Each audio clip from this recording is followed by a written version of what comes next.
وہ حرمت والے ہیں، اور یہ حرمت آج سے نہیں ہے جس طرح لوگ یہ سمجھتے ہیں، جس طرح واقعہ کربلا محرم الحرام میں پیش آیا، لوگ سمجھتے ہیں پتہ نہیں اس وجہ سے ہے یا کسی اور معاملات کی وجہ سے۔ یہ نہیں، یہ اللہ تعالیٰ کی طرف سے ہے اور شروع سے ہے۔ 3 ماہ جو ہیں وہ اوپر نیچے آتے ہیں، ذی القعدہ، ذی الحج اور محرم، اور ایک جو ہے وہ رجب۔ یہ 4 ماہ جو ہیں یہ حرمت والے ہیں۔ اللہ تعالیٰ نے 12 ماہ ہی بنائے، لیکن ان 12 ماہ میں سے سب سے زیادہ عظمت والے، فضیلت والے، عمل کے لحاظ سے جو اللہ تعالیٰ کو پسند ہیں، وہ عمل ان 10 دنوں کے ہیں جو ذی الحجہ کے پہلے عشرے میں 10 دن ہیں۔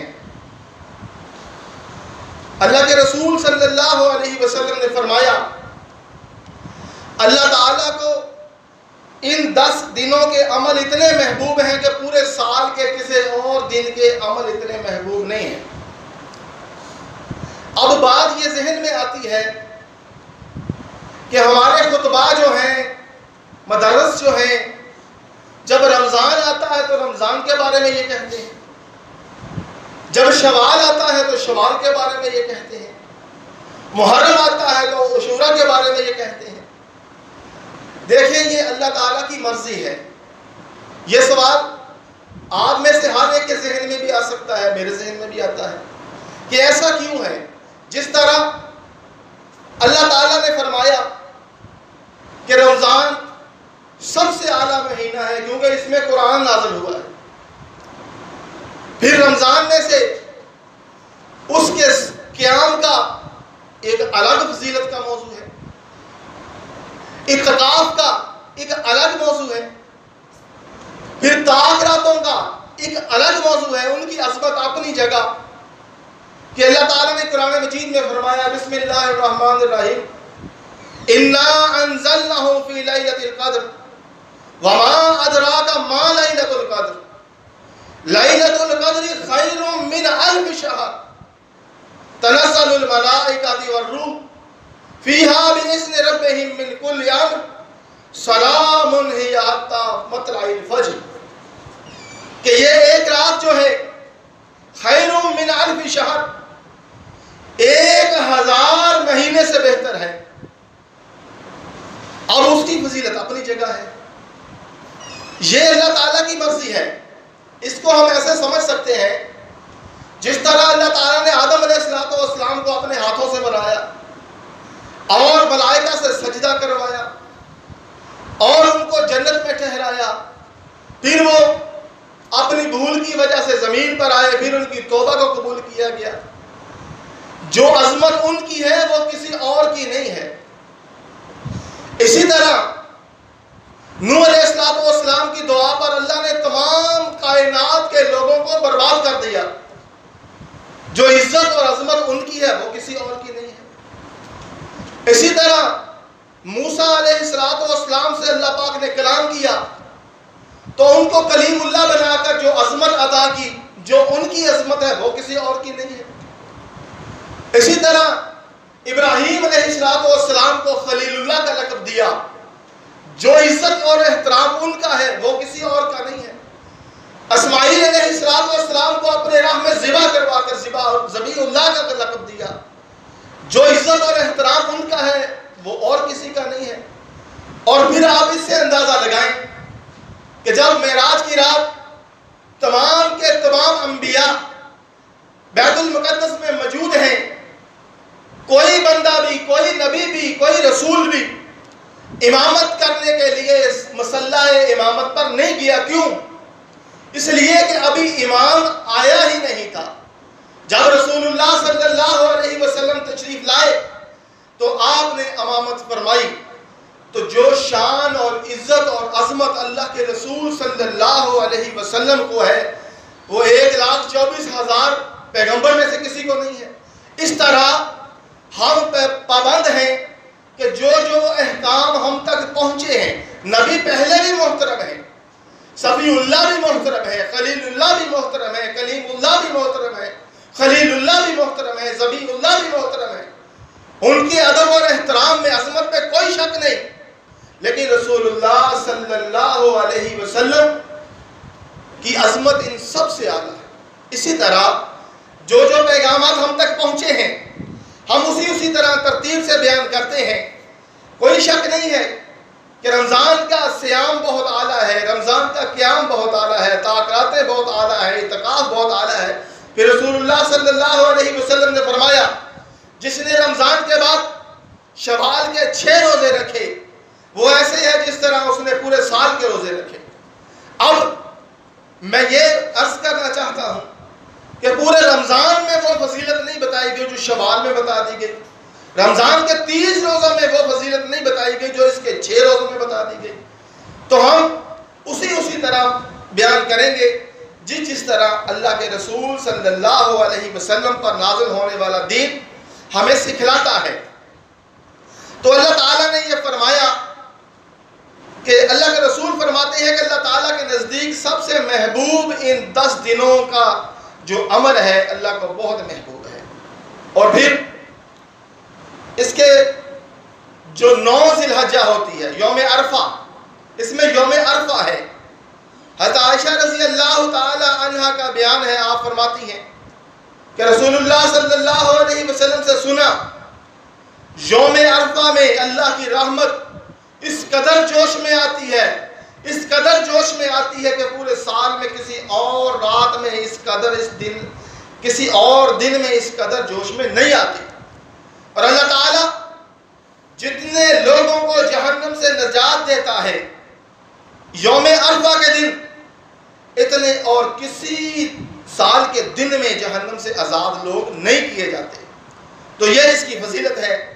اور اسلام کا سب سے بڑا رکن جو حج ہے, آپ دیکھیں لوگ کیسے بھی بڑے عالم ہو جائیں, کتنی بھی زیادہ تعداد ہو جائے, 10 ذی الحجہ کے علاوہ حج نہیں کر سکتے. یہ اسلام کا ایک اہم رکن ہے, بنیاد ہے, فرض ہے جو اس مہینے میں ہے. یہ بھی اس کو عظمت ہے, یہ بھی اس کی شان ہے.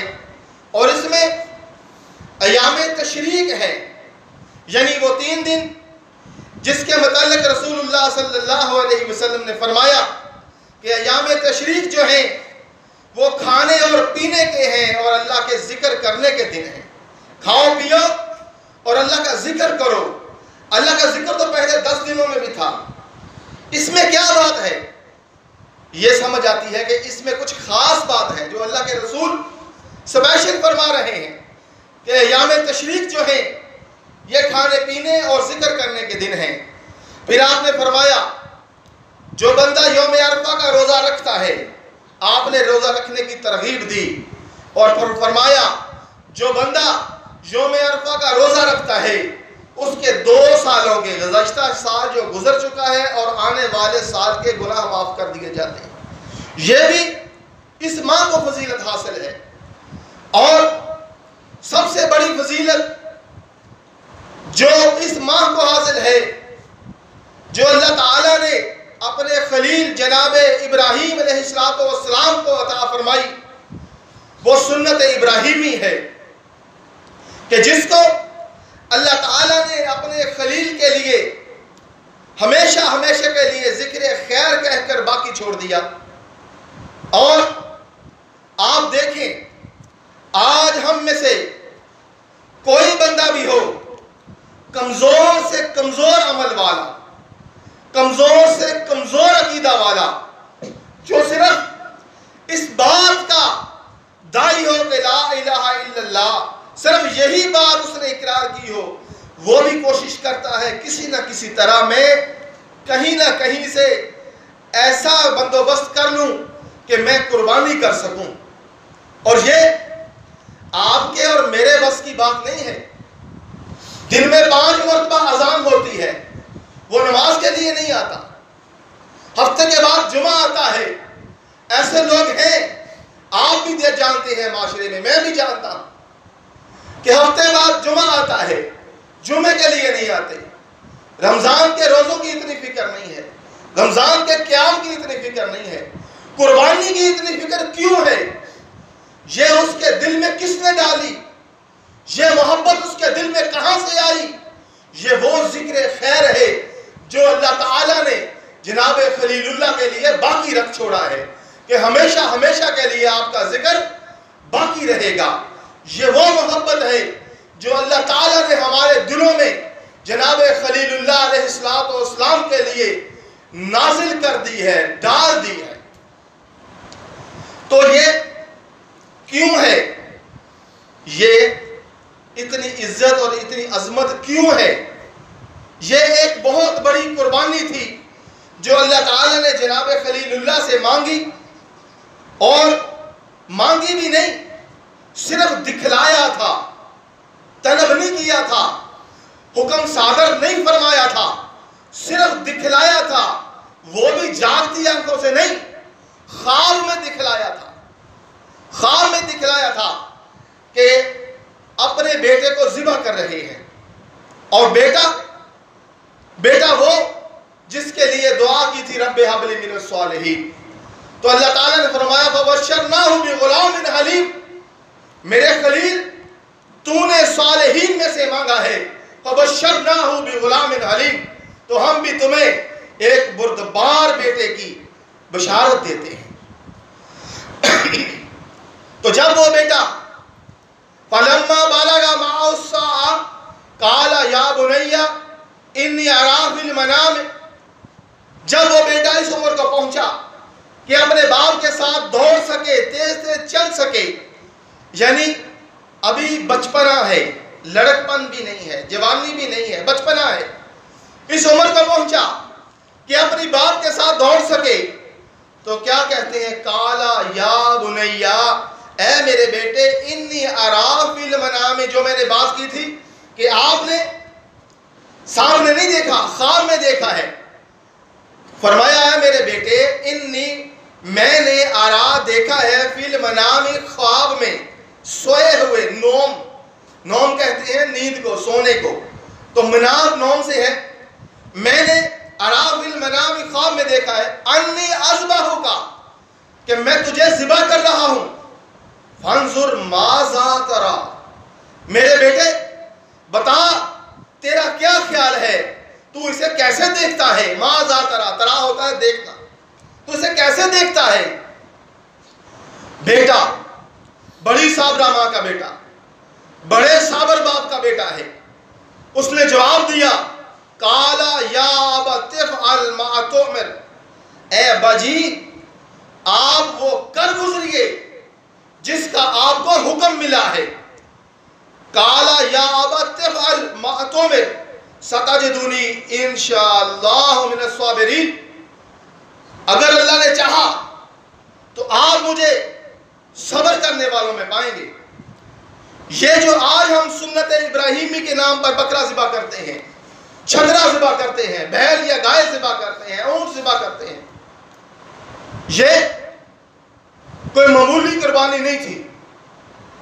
آج ہمارے لیے اپنی ایک ماہ کی تنخواہ 40-50 ہزار، 60 ہزار، 70 ہزار، 1 لاکھ، یا جس کی جتنی استطاعت ہے اس کے مطابق اپنے اس مال میں سے جو اللہ نے ہمیں عطا کیا ہے نکالنا کوئی مشکل نہیں ہے۔ اگر اس کے مطابق آپ دیکھیں کہ اپنا سگا بیٹا، وہ بیٹا جو بڑھاپے کا سہارا ہوتا ہے، اور اس وقت ابراہیم علیہ السلام بھی بوڑھے ہو چکے ہیں، اپنے معصوم بیٹے کو اگر آج، یہ تو بڑے عظمت والے پیغمبر تھے جن کو اللہ تعالیٰ نے امام بنانا تھا، امامت دینی تھی، ان کے لیے آزمائش ہے، اگر کسی کے لیے ہو سکتی ہی نہیں ہے، فارغ ہے۔ مثال کے طور پر اگر ہم اس کا تصور کرنا چاہیں، مثال کے طور پر یہ بات میرے ساتھ ہوتی تو یقین جانے میں سب سے پہلے تو یہ کہتا کہ یہ خواب ہے، چھوڑو خواب کا کیا ہے۔ پھر جتنا بھی بڑا متقی ہوتا، جتنا بھی بڑا پرہیزگار ہوتا، وہ کبھی یہ بات اپنے بیٹے سے بیان نہیں کر سکتا تھا، جرت ہی نہیں پڑتی۔ سوچ کر دیکھو، اپنے بیٹے کو اپنی آنکھوں کے سامنے رکھ کر دیکھو، آج بھی تمہارے کلیجے کو ہاتھ پڑ جائے گا۔ ایک بیٹا، معصوم بچہ، اور ذبح کرنے کی بات، لوگوں یہ معمولی بات نہیں ہے جو آج ہم میں سے ہر بندہ یہ چاہتا ہے کہ میں کوئی اور خرچہ روک لوں، کوئی اور کام روک لوں، لیکن ابراہیم کی سنت کو پورا کروں۔ یہ ایسے ہی ہمارے دلوں میں راسخ نہیں ہوئی بات۔ اس کے لیے جناب خلیل اللہ علیہ السلام نے اپنے لخت جگر، اپنے کلیجے کے ٹوٹے کو اللہ کے راستے میں قربان کیا ہے۔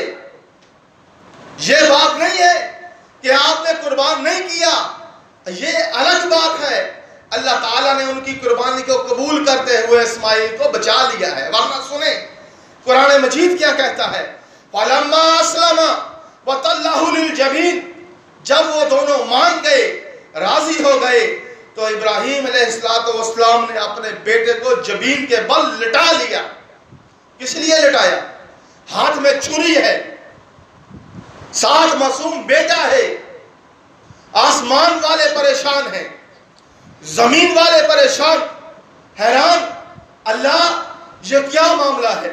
آج ہزاروں سال کے بعد جب ہم یہ قصہ سنتے ہیں، اور ایک بار نہیں سنتے، ہر بندہ بچپن سے سنتا آ رہا ہے، اور جتنی بار سنتے ہیں ہمارے دل اگر ان میں ذرہ برابر بھی ایمان ہو نرم ہو جاتے ہیں، ہماری آنکھیں نم ہو جاتی ہیں، ہماری آنکھوں میں آنسو آ جاتے ہیں، ہمارے کلیجے کو ہاتھ پڑتا ہے۔ اللہ یہ کیا معاملہ تھا کہ آگے آگے ابراہیم اور پیچھے پیچھے معصوم بچہ، اور ہاتھ میں چھری۔ اللہ کوئی بھیڑ نہیں ہے، بکرا نہیں ہے، اونٹ نہیں ہے، گائے نہیں ہے، اپنا سگا بیٹا۔ اللہ اکبر، اللہ اکبر۔ اللہ کی مرضی ہے، جو چاہے سو کرے۔ اور دیکھیں حالات کیا تھے، زمین سہمی ہوئی تھی، آسمان ساکن تھا بیچارہ، زمین سہمی ہوئی تھی، آسمان ساکن تھا بیچارہ، فلک کی آنکھ نے اس سے بیشتر دیکھا نہ تھا جرت کا یہ نظارہ۔ جگر تھا مطمئن، چہرے پہ بہاری تھی، جگر تھا مطمئن، چہرے پہ بہاری تھی، اور چھری حلقوں میں اسماعیل پر چلنے ہی والی تھی۔ پچھانی کے بل لٹا لیا، اور اب چھری کو ہاتھ میں لیے ہوئے اس کے جب گدی پر پھیرا تو اللہ تعالیٰ نے فرمایا وَنَادَيْنَاهُ أَن يَا إِبْرَاهِيمُ، ہم نے ابراہیم کو پکارا اور فرمایا اے ابراہیم تم نے کمال کر دیا ہے، تم نے خواب کو سچ کر دیا ہے۔ اے ابراہیم تو نے وہ خواب جو ہم نے دکھلایا تھا، وہ آزمائش جس میں ہم نے ڈالا تھا، تو نے اس کو پورا کر دیا ہے۔ اِنَّا كَذَلِكَ نَجْزِي الْمُحْسِنِينَ، اب دیکھو ہم کیسا بدلہ دیتے ہیں، ہم محسنین کو کیسا بدلہ دیتے ہیں۔ فرمایا وَفَدَيْنَاهُ بِذِبْحٍ عَظِيمٍ، ہم نے ایک عظیم ذبیحہ ابراہیم کو عطا کیا۔ وہ عظیم ذبیحہ کیا ہے؟ ایک مینڈا، ایک دمبا، ایک چھترا جو آپ نے کر دیا تھا وہ عظیم ہو گیا؟ نہیں، وہ عظمت یہ ہے کہ آج مجھ جیسا گناہگار بھی یہ چاہتا ہے کہ کسی نہ کسی طرح اپنے اور اخراجات کو روک کر میں ابراہیم کی اس سنت کو جو اس نے مکہ میں پوری کی تھی، اسماعیل کے گردن پر چھری چلا کر پوری کی تھی، آج میں کسی نہ کسی طرح اس کو پورا کر لوں۔ یہ عظیم ذبیحہ ہے کہ وہ ایک معصوم بچے کی قربانی جو مکہ کی پہاڑیوں میں کی گئی تھی، سوشل میڈیا نہیں تھا، ذرائع ابلاغ نہیں تھے، کسی تک خبر پہنچنے کا کوئی وسیلہ نہیں تھا۔ آج لاکھوں نہیں کروڑوں لوگ اسماعیل اور ابراہیم علیہ السلام کی اس سنت پر کروڑوں جانور ذبح کرتے ہیں اور اللہ کی رضا کو حاصل کرتے ہیں، اور یہ بہت بڑی قربانی تھی۔ تو اللہ تعالیٰ نے فرمایا کہ ہم نے انہیں ایک عظیم قربانی دی، عظیم جو ہے ذبیحہ عطا کیا وَتَرَكْنَا عَلَيْهِ فِي الْآخِرِينَ، اور بعد میں آنے والوں کے لیے ان کا ذکر خیر باقی چھوڑ دیا۔ کیسے؟ سلام علی ابراہیم، کہ ابراہیم پر سلام ہو۔